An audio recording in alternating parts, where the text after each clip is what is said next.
ligaments, obviously the medial collateral is on the medial side.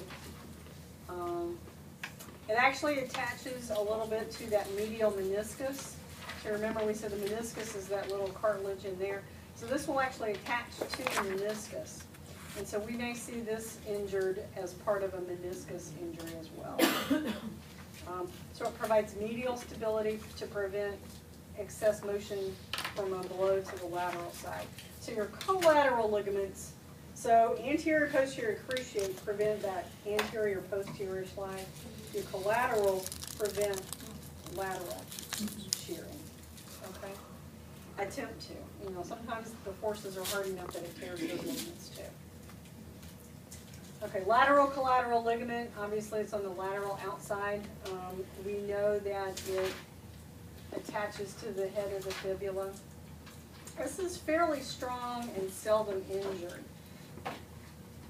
Typically, A, because it's strong, B, because typically a force is coming from the lateral side. So if the force comes here, it's going to bend like that, and it actually will shorten that rather than over lengthen it. Does that make sense?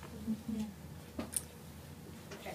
So it provides lateral stability to prevent excess motion from a blow to the medial side, which can happen, but it doesn't happen all the time. Okay, so here's a little deal about the bursa. So obviously we know that a bursa is a synovial fluid sac. The purpose of a bursa is to reduce friction. And there's about 13 located in and around the knee. Huh? That's a lot. Yeah. Well, but think about it. This is one of those areas that it decreases friction. So you've got to, you know, every time you move your leg, you're creating friction, right? So basically they're going to be necessary because of the many tendons that have a relatively vertical line of pull against bony areas and other tendons. Okay. And here's our picture of the popliteal space. So that popliteal space, again, that's that soft spot behind your knee. So can you see all this important, really important stuff? We've got the popliteal artery and vein. We've got this whole thing is the popliteal space. We've got the common peroneal nerve. We've got the tibial nerve. So we've got some big nerves and big blood vessels. What we don't have is the lymphatics, but we're going to have some lymph nodes back in here as well. Here's your hamstrings coming in. Okay?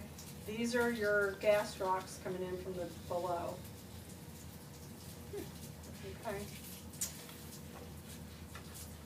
I don't know if this has to do with it, but if you're sitting for a long period of time, maybe it has to do with your wheelchair example, and your legs like back there or your